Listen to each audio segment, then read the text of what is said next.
នេហាដែលអងអារម្មណ៍ដូចអំបោះជុំពាំងមុងជុំមុខគ្នាសុំធ្វើមនុស្សមិនស្គាល់បេះដូងធ្លាប់ពាំងពន់គួកាត់ក្រវត់ចោលពុងផែនដីចែកគ្នានៅម្ខាងម្នាក់គ្រប់ពេលឮឈ្មោះជីវ៉ាមានអារម្មណ៍ថាឆ្អែតបាយមិនបាច់រយរាប់ប្រាប់ដល់មិត្ត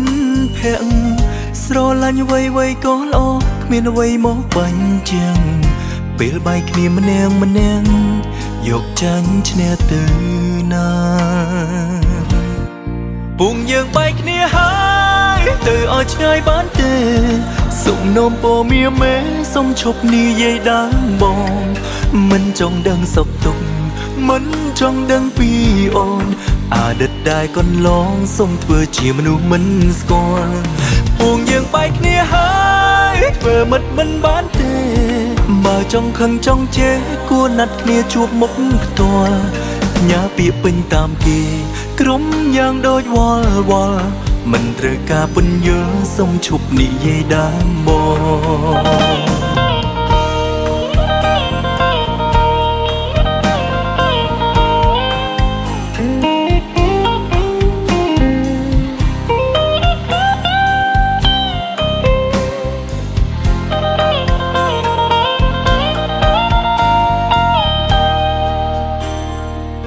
គ្រប់ពេលឮឈ្មោះជីវ៉ាមានអារម្មណ៍ថាឆ្អែតបាយមិនបាច់រយរាប់ប្រាប់ដល់មិត្តភក្តិស្រឡាញ់វ័យក៏ល្អគ្មានអ្វីមកបាញ់ជាងពេលបែកគ្នាម្នាក់យកចាញ់ឈ្នះទៅណា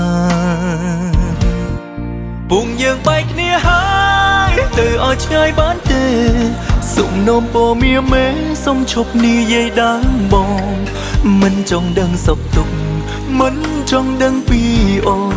អតីតដែលកន្លងសុំធ្វើជាមនុស្សមិនស្គាល់ពុងយើងបែកគ្នាហើយធ្វើមិត្តមិនបានទេបើចង់ខឹងចង់ជេរគួរណាត់គ្នាជួបមុខផ្ទាល់ញ៉ាពាក្យពេញតាមគេក្រុមយ៉ាងដូចវល់មិនត្រូវការពន្យល់សុំឈប់និយាយដើមបងពុងយើងបែកគ្នាហើ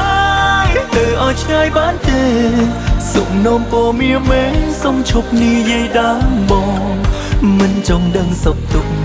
មិនចង់ដឹងពីអូនអតីតដែលកន្លងសុំធ្វើជាមនុស្សមិនស្គាល់ពុងយើងបែកគ្នាហើយធ្វើមិត្តមិនបានទេបើចង់ខឹងចង់ជេរគួរណាត់គ្នាជួបមុខផ្ទាល់ញ៉ាពាក្យពេញតាមគេក្រុមយ៉ាងដូចវ